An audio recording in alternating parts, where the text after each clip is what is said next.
인도네시아가 대한민국을 또 속였습니다. 지난 7월 27일부터 28일까지 조코이 인니 대통령이 방한하면서 한국과의 경제 및 군사안보 포럼을 진행했는데요. 그런데 KF-X 사업에서 한국을 기만하는 행동을 벌였습니다. 인도네시아 소식을 전해드리면 매번 똑같은 얘기가 아니냐 하시는 분들도 계시거나 새로운 인니 소식을 궁금해하시는 분들도 계실 테니 먼저 결론부터 말씀드리겠습니다. 인도네시아는 아직도 한국의 간을 보고 있는 행동을 하고 있습니다. 하지만 우리 정부의 움직임이 이전과는 다른 모습을 보이고 있어 인도네시아 정부 관료들을 당황하게 만들었는데요. 즉 인니의 개념 없는 행동이 이제는 도를 넘어 KF-X 사업에서 인니가 퇴출될 가능성이 굉장히 높아졌습니다. 그동안 인니의 몰상식한 행동 때문에 분을 삭히신 우리 국민들이 상당히 많으실 텐데요. 하지만 다행히 우리 대한민국도 이제는 결단을 내릴 것으로 보입니다. 그래서 준비했습니다. 오늘은 인도네시아의 어처구니 없는 만행과 이를 응징할 가장 확실한 방법인 폴란드의 KF-X 사업 참여에 대해 알아보겠습니다.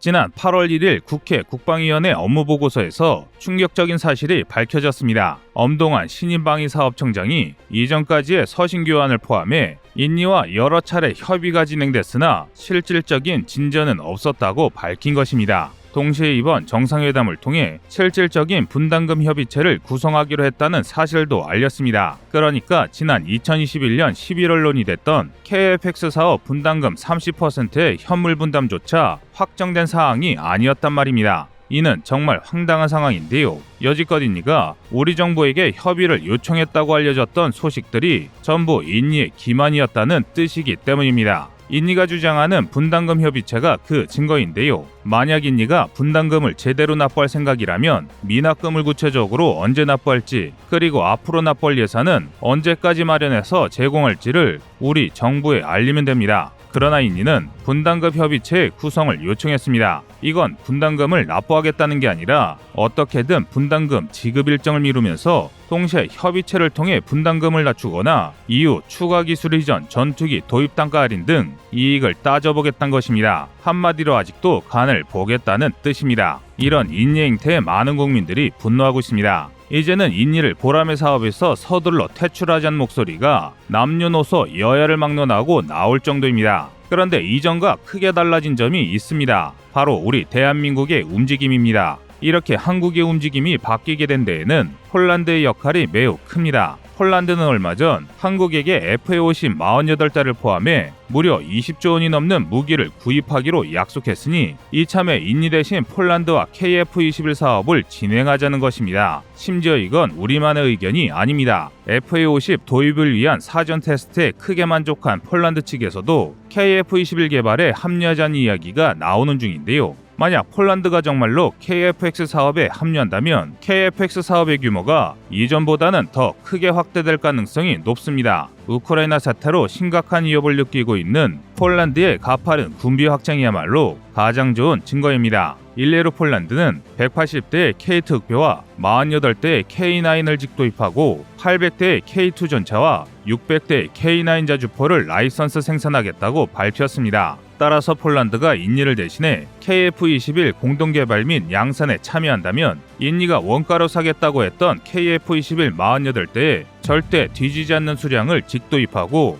우리 상상 이상의 물량을 라이선스로 생산하려 할 수도 있습니다. 심지어 정세까지 줬습니다. 최근 F-16의 가격이 폭등하고 F-35가 연달아 문제를 일으키며 중진국이 사용할 만한 4.5에서 5세대 전투기가 없다는 문제가 부각되면서 폴란드는 물론 세계 여러 나라에서 사실상 2020년대 이후 순항 중인 유일한 차세대 전투기인 보람에 실질적인 구매 관심이 크게 늘고 있기 때문입니다. 이에 대해 일각에서는 이런 상황이라면 생산 단가가 높아 개발이 어려울 것이라던 함재기형 KF-21N이나 전자전용 KF-21G 같은 파생형 전투기 개발도 노려봄직한 상황이라고 말할 정도인데요. 그런데 이런 분위기도 못 읽는 인니의 만행은 극에 달하고 있습니다. 이제는 얘네들이 도대체 지성이란 게 제대로 있는지가 의문일 정도인데요. 지난 10여 년의 개발 기간 동안 우리 정부는 진보와 보수를 막론하고 KF-X 사업의 순항을 위해 인니의 투정을 받아줬습니다. 경제가 어렵다며 갑자기 분담금을 내지 못하겠다고 해도 넘어갔으며 수리한 뒤 8년 동안 방치했던 잠수함이 침몰했다며 계약했던 잠수함 대금을 납부하지 못하겠다고 했을 때도 대화로 풀려 했습니다. 인니 정부가 아무리 막 나간다고 할지라도 나름 국가로서 결국 협력에 나설 것이니 국익을 위해 대한민국은 끝까지 인냈습니다. 하지만 이런 우리의 정성과 배려에도 불구하고 인니의 폐악질은 날이 갈수록 심해졌습니다. 잠수함 도입 대금을 차일피일 미루던 와중에 새로 맺은 T-50 추가 도입 사업의 계약금 납부조차 제대로 이행하지 않은 것입니다. 게다가 그 와중에 KF-21 분담금 중 일부를 현물로 퉁쳐달라는 어이없는 요구까지 했습니다. 그야말로 아나무인 그 자체였는데요. 이쯤 되니 우리 정부 역시 인니의 태도에 얼굴이 굽기 시작했습니다. 특히 라팔 전투기 도입은 국가적 도발이나 마찬가지였습니다. 구체적으로는 KF-21 48대를 공동 개발하는 데 쓸 예산도 없다는 인니 정부가 KF-21과 용도가 비슷한 미들급 전투기임에도 훨씬 가격이 비싼 라팔 전투기를 동네 편의점에서 물건 고르듯 쉽게 도입했는데요. 이건 아무리 봐도 KF-21을 살 생각이 없는 것입니다. 뿐만 아니라 인니가 KF-21을 살 돈으로 외산 전투기를 사는 게 낫다고 판단한 것은 애초부터 KF-X 사업에 기대가 전혀 없었다는 확증입니다. 게다가 더 충격적인 것은 인니가 라팔 전투기뿐만 아니라 다용도 하이급 전투기로 사용할 F-15EX의 구매까지 동시에 진행 중이라는 것입니다. F-15EX는 4.5세대 전투기임에도 불구하고 F-35A보다 가격이 비싼 초고가 전투기입니다. 따라서 인니가 돈이 없어서 분담금을 내지 못하겠다는 것은 그야말로 한국을 제대로 무시한 사기란 것이죠. 하지만 그럼에도 불구하고 불과 얼마 전까지만 하더라도 대한민국은 어떻게든 인니를 끌고 가야 했습니다. 다시 말해 수출이 문제였기 때문인데요. 적어도 300대 생산이 진행돼야 기존 계획한 양산 단가를 맞춰서 수출할 수 있었기 때문입니다. 물론 한국이 단독으로 보람의 300대를 확보해 양산 단가를 낮추는 방법을 선택할 수도 있습니다. 하지만 유지비와 인구 감소에 따른 병력 문제, 또 추후 F-35처럼 양산 이후 발생할 수 있는 리스크 등을 고려할 때 한국이 단독으로 300대를 생산해 보유하는 것은 여러모로 위험 부담이 너무 컸습니다. 전투기 300대면 조종사 300명이 있으면 되는 것이 아닌가 싶으시겠지만 그런데 현실은 그렇지 않습니다. 상시 교대를 위해 파일럿이 더 필요하기 때문인데요. 그리고 전투기를 정비할 정비사, 관제 임무를 수행할 관제사, 비행장을 지킬 방공부대와 경비대,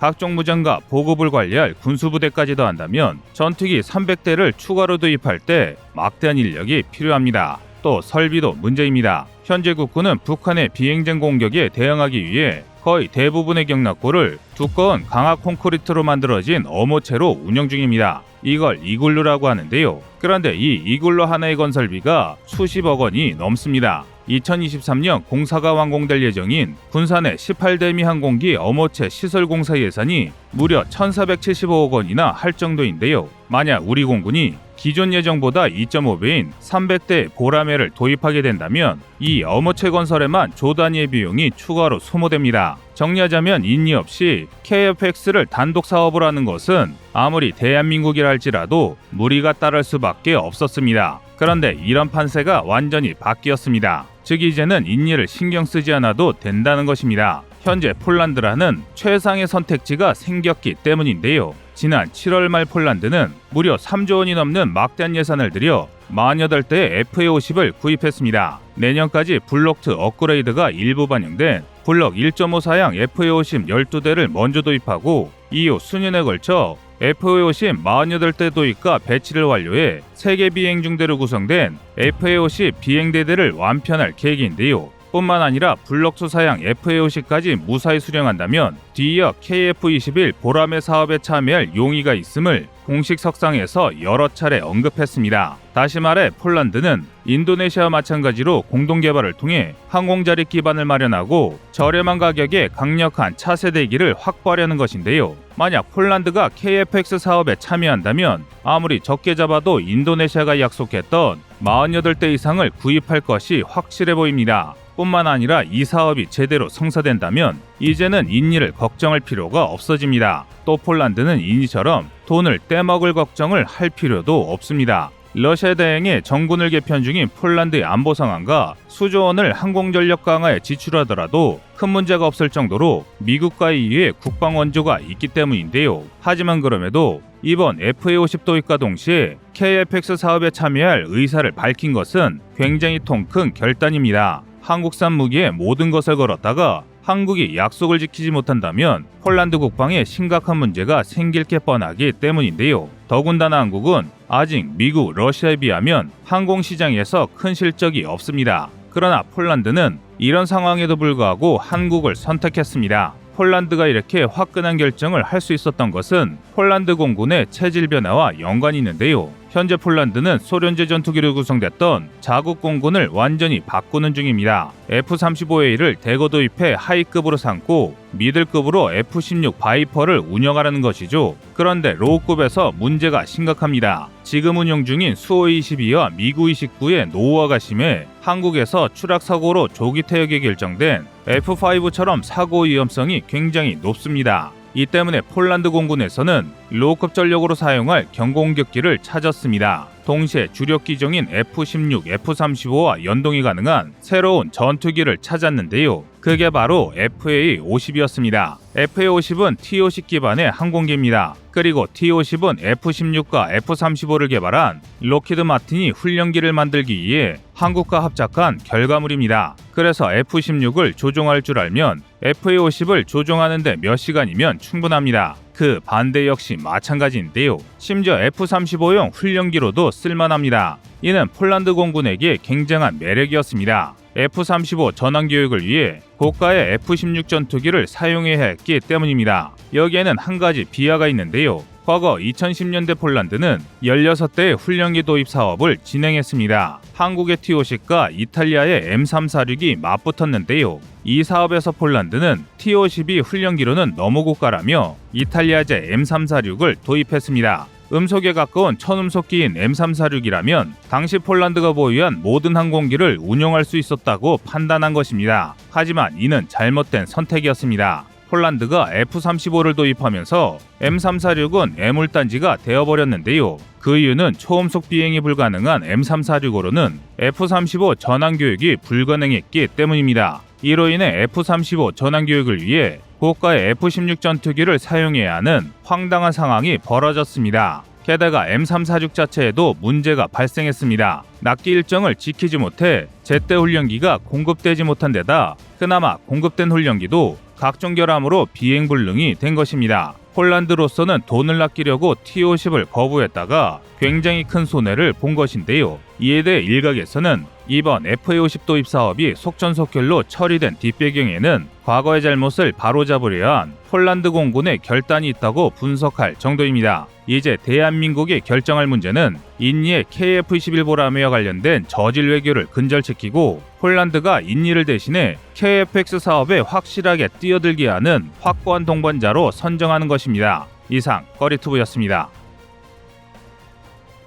안녕하세요, 꺼리투브입니다. 여러분의 가부나 성원에 힘입어 군사무기에 관심 없는 분들도 쉽게 이해하실 수 있는 대한민국의 육해공 군사무기의 숨은 비하 이야기를 책으로 엮었습니다. 하루 종일 검색해도 절대 찾을 수 없었던 비밀스러운 내용을 이제 책으로 만나보세요.